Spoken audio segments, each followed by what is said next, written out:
beautiful people. So happy to see you. And if you can hear my voice, thank you so much for pulling up on me. I am very, very honored and excited for today's episode of Beautiful People because I get to speak to one of my personal inspirations, Miss Joan Trumpauer Mulholland, who is a freedom writer. She stood up for what was right, an American civil rights activist, still doing the good work at teaching how to educate to end hate in schools across America. She's doing amazing things. And why I'm really excited about this conversation is because it's so important for us as communities to remember to not keep our hands to the good work when something bad happens, but to continuously show up for communities and show up for what's right. And if you feel like something's not right, it is absolutely okay to get in some good trouble. And if you don't believe me, you could hear it from Miss Joan herself. So tune in and enjoy. And remember, we keep our hands to this good work, leading with love. Enjoy.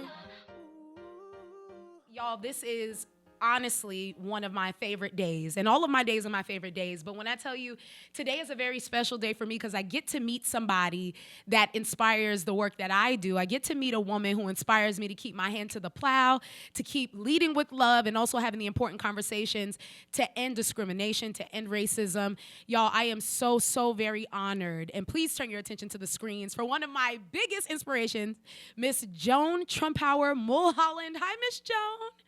Hi, and I can tell you've been in the South a while. You saying y'all.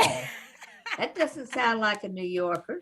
I tell you what, I love me some Charlotte. Yeah, I've been in Charlotte so I'm 29 now. I've been here since I was about 13. So yeah, I got the y'all. Okay. You've had time to learn how to talk yes. proper. Yes, ma'am, I sure did. How are you feeling today, Miss Joan? Oh, I'm feeling good. I mean, well, any day you wake up is a good day. Yes, it's true. So it's good. Yes, ma'am. Yes, ma'am. I like your shirt. You were showing me your shirt earlier, and I wanted to let the people see your shirt. Let's look at my shirt. Yes. It's the Student Nonviolent Coordinating Committee. That was the student troublemakers back in my day. Oh, wow. And it was our 50th anniversary get together. Yeah, we got into a lot of good trouble with John Lewis. Yep. John Lewis, he was my buddy. Oh. Back, I miss him. You know, you had a few buddies too, Miss Joan. Stokely Carmichael was a good buddy too, right? He was a good buddy to the end. Yes. He didn't turn against us. He'd known from the beginning of the movement. It was those Yankees, like New Yorkers, who would come down and try to tell folks in Atlanta how to run things. Mm-hmm. And they didn't even know what grits were or anything else about it. And they sang like they were on a union picket line out at a church meeting. And they thought they could tell folks what to do. They didn't know what grits were. Miss Joan, at least I know what grits are. Well, you've been in the South for a while. That's true. Or South, as we say. Yeah. The South. Yes, ma'am. That's so true. Well, for my friends that are tuning in and listening in, let me just tell you all about this amazing woman, an American. Don't believe all of it. Okay, so you heard Miss Jones. She's my favorite person. Whatever she says goes. She says don't believe all of it, but I'm still going to brag because she's an amazing human. But she's a civil rights activist, a freedom writer who really continues to do the good work to educate, to end hate. I also love her hashtag Be a Jones. So showing up for a lot of disparities and also reminding everybody to end racism through education. So I'm very honored and very grateful that you're here, that you said yes, Miss Joan, because when I tell you inspire me so very much, and I believe the city of Charlotte, particularly North Carolina, I think that being able to hear from someone who kept their hand to the plow, who is still keeping their hand to a plow with such unprecedented times, I think that I'm very excited for the gems that you'll drop in being here. So thank you so very much, for real. Thank you. Yes. And I got started in my civil rights activism in Durham, North Carolina. Ooh, nice. Oh, yes. Back in 1960. Yes, ma'am. 1960. And didn't you do something with North Carolina A&T, right? Was that? No, it was North Carolina College then. It's university now. But I went to the Presbyterian Youth Fellowship meetings on Sunday night at Duke University, where I went because Mama insisted. Southern School, I love prestige. And one Sunday night, the chaplain told us next week, students from North Carolina College will be here to talk to us about the demonstrations in town. Now, keep it pretty quiet. There was the fear the administration could lock us out of the building. Wow. The rowdies could show up, the police could show up, all of that. But these couple, maybe up to 4 well-spoken, nicely dressed young folks from North Carolina College came over and explained about the demonstrations in legal and moral terms, and then, lo and behold, invited us to join them. Yes. So a handful of us, particularly those good-looking graduate school guys, joined them on the picket line and at the sit-ins, and that led to in the jail. But of course, the cells were segregated, so yes, we couldn't be together there. But that's how I got into it down in Durham. Wow. Shout out to Durham. Y'all heard that? So all of the listeners out in Durham, I'm sure they are somewhere celebrating Miss Joan, because Durham people love their Durham. So that's so cool. Oh, yeah. You know, and then when I had it with Duke, because they thought I needed psychiatric counseling for getting involved and all, and I split and came back up to DC, the NCC students asked me to check out what was happening at Howard. Wow. Because they hadn't heard anything since the founding of SNCC. You know, this was before the internet, and even a long distance phone call or a letter was a big deal. Yes. And subject to, you know, censorship or sneaking in on. And so I went up to Howard, found my way there, and there was, lo and behold, a group meeting. I don't know if it was that night or a couple nights later, but they were planning to have sit-ins in Arlington. Well, since I had been involved in sit-ins, knew that drill, yes, and I was from Arlington, they asked me to join them. So I did, and we desegregated Northern Virginia and an amusement park in Maryland. We wanted to go to the beaches after Northern Virginia desegregated, but you know, you couldn't really commute 3 hours to the beach and get back to go to class the next day. Yes. Or even that day. So, well, then when the Freedom Rides came along, Hank Thomas, that tall, lanky guy standing by the burning bus, yes, he was part of our Howard group. Oh, wow. And so it was the sit-in students who kept the Freedom Rides going when, after the beatings and burnings, they couldn't keep going. And I had gotten a call to send more riders, and Stokely was in a little group from DC that flew down to New Orleans and took the Illinois Central train back to Jackson. So I claim credit for getting old Stokely into the Deep South. And, yes. I love that so much. I love that. I was watching one of your talks about how you were saying, like, I'm the one that gets the credit for inviting Stokely Carmichael, and I love that so much. I do. Oh, I claim full credit for getting Stokely down there. And Stokely, he, you know, they talk about Black power and anti-white and all that. My lands, that man, he just didn't like these Yankees coming down trying to tell folks how to run things. Yes, yes.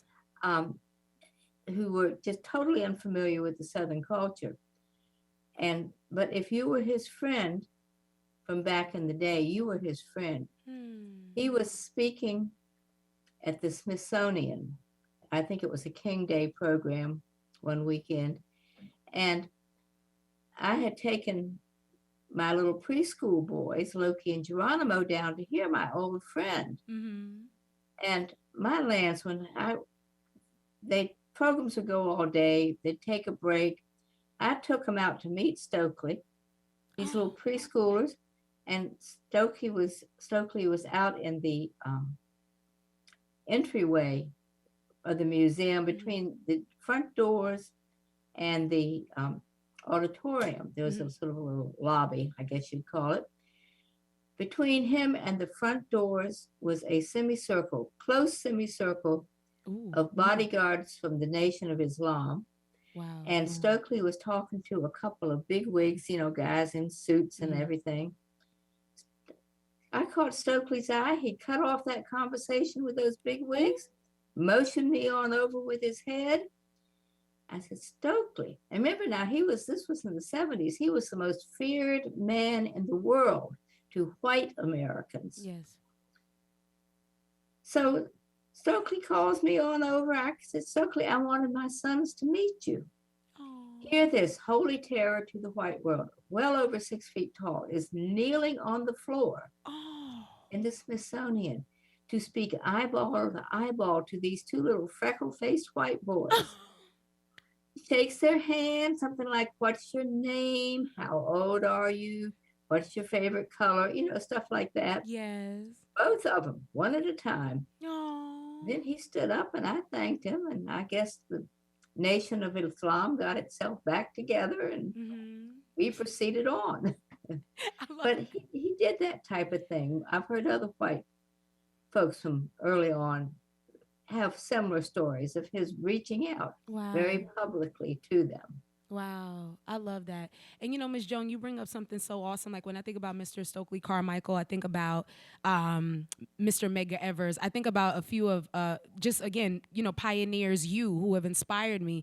But what I also think about is just the importance of allyship too, Miss Joan. Like people from different backgrounds coming together to stand for what's right.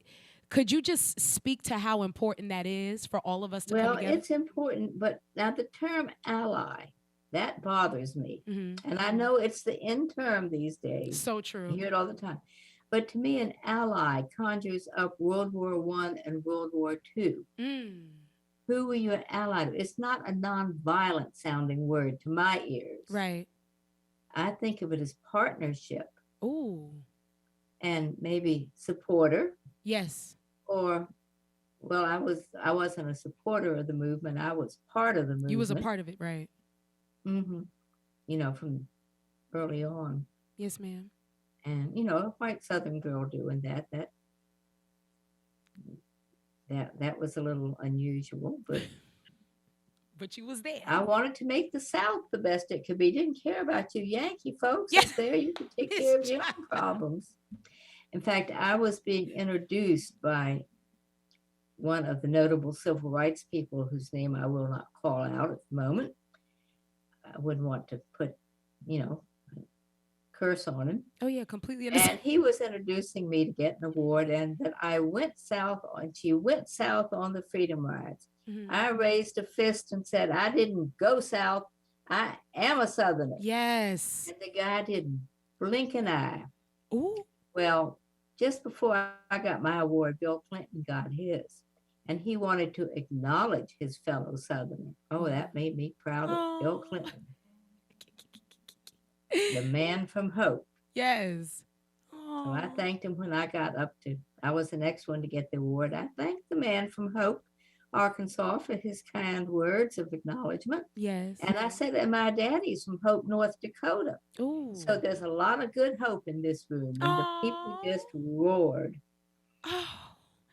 Miss Joan, I love that. And I will say this too. I'm so glad that you spoke to that. There are so many terms that social media has kind of just pushed to the forefront. And I love how you put that perspective around allyship versus partnership because it does make a difference in how we come together as a community, doesn't it? Oh, definitely. Yes, ma'am. It's just that the people who are most affected by the movement and start the movement, they're the ones who should decide what is going to be done. Mhm. You should always ask them, um, what would you like me to do? Yes. Oh, Not tell them what to do. And if they ask your opinion on something, you can be honest about that and speak up, or if they ask for suggestions. But they are the leaders, yes. not you, who just come dragging in Right. late to the game. Yeah. No, it's so true, Miss Joan, because I think about people who have been doing the good work and they're not just doing it when something happens. So Miss Joan, could I tell you what frustrated me? I'm gonna tell you what frustrated me a little bit. So when there were a couple of there were actually a couple of officer involved shootings. And what I did not like was how with social media, it kind of developed like this overnight activist. So people who came out of nowhere to like speak on something. And that's why I loved how you said, it's not meant for people to start something new, but for you to ask, what can I do? How can I help? So, Ms. Joan, Yeah. could you speak to the importance of not going in to create like a platform out of it, but really Excuse me. authentically, yes, ma'am, but truly and authentically showing up to be a part of something and not making it a thing? Because that's the only side of activism I don't like, is how people come out of nowhere and make it what it's not meant to be. And that's frustrating sometimes. Yeah. The people who are affected, who start the action, they are the ones who say what needs to be done. Yes. You just coming in, you don't have the background, Right. particularly if you're from a different, you know, segment of the population. Right. Um, Even if you're a bit experienced, like I might be a bit experienced in, Black Power or BLM, but I'm not Black, Yeah. so I can't really feel it in the same way. I can learn from it, but I got to follow the folks who are affected by it. Yes. Phew. That is so good, Miss Joan. And see, thank you for that, because I was just noticing that in with some marches and some things, and I'm just so grateful to have your wisdom spread there. So, Ms. Joan, in your experience with activism, what would you say is the best and worst parts of it? Well, you're in danger. That's the worst. Yes. But you're going to die in the end. Yeah. You want it to be for something you believe in, or because you get run over by a car trying to cross the street at rush hour. Right. You're going to go. So, but there is physical danger involved, but there's always physical danger, whether you know it or not, in virtually every situation. Fires happen. Yes, ma'am. And so the strong potential for danger was the worst. The best part is the friendships you make. Oh. I can see folks from back in the day, and it's like yesterday. We became a family. Every time I saw John Lewis at a gathering of any sort, or just ran into him at the airport, it was hug time. And let me tell you, that man can give the best Southern gentlemanly hugs you ever had. Oh, and sometimes he'd come up to me looking for a hug in those situations, or to him. But in the South, Yes. since you're in the South now, Yes, ma'am. if you don't hug, you're being standoffish and not downright rude. Yes, ma'am. But oh, he was good. There are some people who are coming down on our current president because he touched a woman without being invited. Oh, yes. Sort of a little pat and hug. Yes. Well, I mean, they forget that Delaware is below the Mason-Dixon line for the most part. Mm-hmm. And that's the South. Yes, ma'am. So he was just, and he did bring up, the cultural difference, but yeah. No. He was telling the truth. It's true. No, it's true. And I love that you brought that up. And that is the part of activism that a lot of times I feel like some people forget, is to stand up for something that's right. It can put your life in danger, but I also love how you bring it back around. You create a family out of standing for something. That's beautiful. Oh, definitely. Yes. Well, there are fewer and fewer of us. Yes. But when I see somebody from back in the day, it's, we can pick up right where we left off in that last encounter. Oh. It is. Oh, it's good. Yes. I love that, Miss Joan. So what is some things that you wish everyone would do as a small act of activism? Like, what are some ways people can show kindness or just stand up for something, like a small act? What are some things people could do? Smile. When you see someone on the sidewalk, walking down the street. Yes. Now, sometimes with your mask on, it's a little hard to know if you're smiling. But, yes, ma'am. Particularly if the person is from a different group that your group might look down on sometimes. Yeah. Smile and say hello and how you doing. Wow. See? I mean, that doesn't sound like big time activism, but it's something you can always do. Yes. Yes, ma'am. I love that. Smiling, showing kindness. And I love how you brought that up too, Miss Joan. Like if it's somebody that looks different from you, still being able to show that love. Because love, would you say love is a form of activism too? Like being kind and showing love? Yeah, and love conquers all. Ooh, you gonna make me cry, Miss Joan. Gonna make me cry. Mm. Oh, not now. No, not now. You want me to cry later? Yeah, save it for later. Okay, deal. Because that was so beautiful. Love does conquer all. It does. So here in Charlotte, North Carolina, Miss Joan, we have a lot of young people who are becoming faces of many movements. We have young people who want to get involved in activism. We have young people who basically want to stand up and not only let their voices be heard, but definitely make sure that they're representing something, and they just have so much energy and like they just are ready to go. For those young people, Miss Joan, what are some words of encouragement that you have if they feel like they're too young for their voices to be heard, they feel like they don't have experiences, but they want to stand up for what's right? What are some words of encouragement you have for them? You're never too young to speak truth and seek justice. Work together. Remember the power of the press. Mm. You take your story to the streets or to the lunch counter or whatever. The lawyers take it to the court, but the press takes your story to the world. Yes. And when the press photographers and reporters are out there and stuff starts flying, Yes. they're in every bit as much danger as you are. Mm. But they get your story out to the world. Yes, ma'am. I'll say that picture of me and a couple other folks at the lunch counter in Jackson, Mississippi, Mm-hmm. and I'm having sugar dumped on my head. You know Yeah. that picture. I do. I do have that picture too. Like Yep. dumping sugar on my head like I wasn't sweet enough, you know. Okay. And you sweet. Oh, of course I am.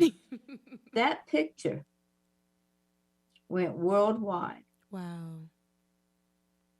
And the Paris Match, the most powerful newspaper of its day in Europe, it may still be. That's like saying the New York Times. Wow.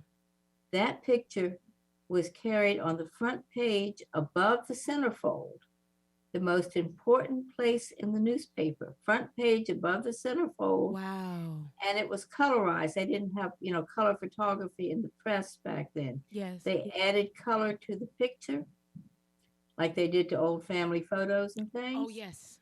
That picture was colorized on the front page of the Paris Match above the centerfold. That is going worldwide. Yes. And Miss Joan, that photo, like if you Google that photo is still like the most powerful image. It continues to always come up. Yeah, it is. I've understood it is the most used sit-in photo, even more than the Greensboro Four. Yes. With all due respect to the Greensboro Four. Absolutely. That picture is the most used sit-in photo in the world. Wow. And what people don't realize, and I just came to my mind within the last year, it is the most integrated sit-in. There are 3 people sitting there. Mm-hmm. The guy, he looks white, but he's actually a Native American tribal member. Wow. There's me, white, and Ann Moody, black. We got 3 different racial groups in one sit-in. Wow. So that is powerful. Yes. And the other powerful thing about that photo, I mean, it's not that important about the sugar being wasted on me, but the photographer, when he came in, is the second string photographer because the first string guy had gone to get his film. You all remember film? I remember film, Miss Jones. See, I know. They sent in this young guy, and he was about the same age as us at the counter. Mm-hmm. Okay, he had gone to the same high school as all those kids behind us who were really angry that they couldn't get there. Well, the first thing was, it was exam week. Mm-hmm. And if at the local high school, 2 or 3 blocks away, and if you were a senior with good grades, you could go in town and get your lunch. Ooh. This was before the fast food joints. Before McDonald's. This was their big day. Yes. And the lunch counter was closed because we were sitting there. Wow. So they were not happy. And those high school guys, they one starts something, the next one tries to outdo him. Daddy, Yep. daddy, da. Yep. Yep. Okay. Bullies. This new photographer had gone to the same high school. One of the guys in the picture lived 3 doors down the street from him. And I say he probably dated the older sisters and hung with the older brothers of a lot of the other guys because he knew a bunch of them. His sympathies, understandably, were with his buddies. Yes. When he came in, he stood on that lunch counter with permission from the manager for 3 hours taking pictures, watching our nonviolence and watching his buddies. Wow. And his heart was changed. He came to support the demonstrators. Wow. That's the power of Gandhi and nonviolence. Yes. Then that evening, a kid at a rival white high school, he saw the pictures in the paper and his heart was changed. Yes. That is the power of the press. Wow. So that to me is the important thing, not the sugar being wasted on my head. Yes, ma'am. But the power of an image changing hearts. I love Yes. that. Yes, ma'am. I love that. And now with social media too, we could do it much more and touch so much more. So when I tell you that is gold, I agree. Touch more people, lead with love. Yes. Yes, ma'am. Okay, the last question. First of all, I wish you could stay with me all day, but I'm not going to do it to you because I want to see you. Well, trying to shut me up is a trick, but go on. No, I'm really not. I wish I really could stay with you all day. I told you before we went live. I was like, it's you for me. But I love your hashtag, and I have it right here written up. I love your hashtag educate to end hate. Oh, that's my son's doing. My boy, Loki. Yeah. I love Loki. He set up the foundation with Mama's name on it without asking permission. Oh, he puts words in my mouth as quotes without asking permission. Oh. But it's all good. Yes, for, ma'am. Educate with, put materials in schools and Yes. try to change the hearts and minds of young people. Yes, ma'am. So if a young person wants to get involved, or if they want to, our listeners and our viewers, if they want to support your foundation, what are some ways that they can pull up and give you time, talent, and treasure? What's some ways that they can be involved? They can go to the jtmfoundation.org and or just, I think, probably put in Loki Mulholland. Yes. Loki, named for the Norse god of mischief. He lived up to it. I love that. And they have all the information there, making donations. Because the foundation is to fight racism through education. Yes. And it puts materials in the schools and curriculum and, video stuff and all. Yes, ma'am. Makes films. So it puts material out there in the public schools, private schools, colleges, everything. Yes. I love that. So people can go there. They can order what they want. Not a penny goes into my son's pocket. It goes into the foundation. Yes, ma'am. Oh, I love that so much. Don't you all also have a scholarship too? I saw on your website. Well, he doesn't. I mean, I don't have anything to do with running that foundation except for selling his materials when I go places to speak. Okay. I always take a roller bag full of stuff to try to sell for him. But it's all his show. Yes. And he came up with this scholarship thing, and he's good. He is. Loki, he turned out okay. He did. 1 out of 5 is pretty good. Well, most of the others. The others did too, but Yes, ma'am. You said 1 out of 5, Miss Joan. 1 out of 5 sons. Okay. I don't know if I told you this. I'm 1 of 5. I'm 1 of 5 myself. I'm the oldest. So I'm a good one though. I think I'm good. I think I think she's proud of me. I think we okay. How close together are you all in age? Yes, ma'am. So I'm 29. My sister's 27, and then I have 3 brothers who are 25, 17, and 15. Oh, yeah, my. They're my heart. All 5 of mine are within 4 years and 3 months. Oh, accidents happen. Right.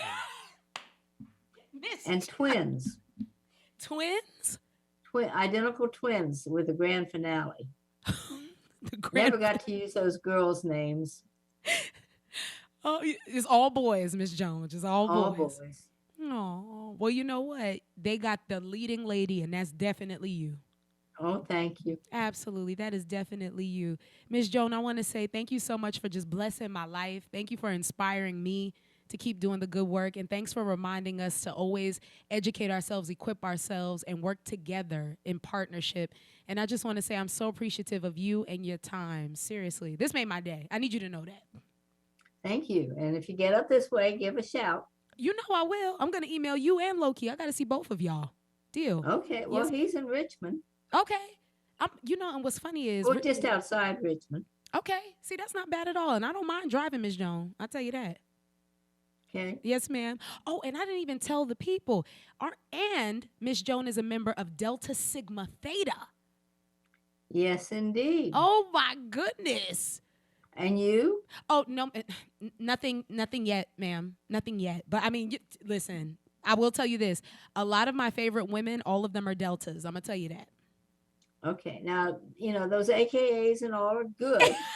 Some of my best friends are AKAs. Yes. As the saying goes, some of my best friends are. Yes. But I thought deltas have more fun. Okay. However you want to interpret that. Yes. Oh, ooh, y'all heard it from Miss Joan. Woo. Okay, so y'all And heard. my son's an Omega man. So That's hey, right. I was gonna say too, following in Loki. Mama's footsteps. Yep. Yeah. Loki is an Omega man. Love me some Loki too. He's amazing. The whole family's amazing, y'all. So listen, here's what I need you to do. Follow Miss Joan. We're going to put all of her website, her social media. You all will get to see that who are watching on video. And if you're listening, it'll definitely be in all the descriptions. And to you, Miss Joan, I want to say thank you. Big love to you and Loki and the whole family. And thanks for inspiring us to continue to educate ourselves to end hate. And I definitely want to hashtag be a Joan, okay? Okay, and go get in some good trouble. Oh, I promise you. Deal. Thank you. Make my friend proud of you. I promise. Every day I try my best. Yes, ma'am. Okay. Okay, thank you. Thank you for having me. No, I'm honored. Thank you for having me. Thank you. Okay. Thanks, Miss Bye Jo. bye then. Bye-bye. Bye, y'all. Yeah, you heard it. Wow, y'all. Wow. So if you didn't know Miss Joan before, what's up now? But I think for me personally, what seriously inspires me, and I'm going to try my best to not cry because I told Brian and Taylor I wasn't going to cry. But I think for me, what inspires me is just to remember to continuously get in good trouble. And I love that that was the sign off for us because a lot of times, y'all, when we are doing the good work, it does get a little sad and it does make hearts heavy. And I know personally because I'm a lover of people and I just want to see everybody win and in good positions. Sometimes it does get discouraging because it feels like a heavy load. So, Ms. Joan, I want to say thank you so much for not only inspiring me, but reminding me to just remember to get in good trouble no matter what. And you have definitely filled my heart so I can keep going. And I want to say thank you to you. And to young people who are listening, please remember what she said. The power of the press is on your side. Use your platforms with purpose. Your Instagram, your Facebook, your Twitter, your Snapchats, all that, okay? Because it is absolutely so important to use social media to aid in the movement. And whatever you want to talk about, lift your voice. We need it, okay? Your time is now. So thank you so much to Miss Joan. And you heard what she said, y'all. Go and get in some good trouble. See you guys next time.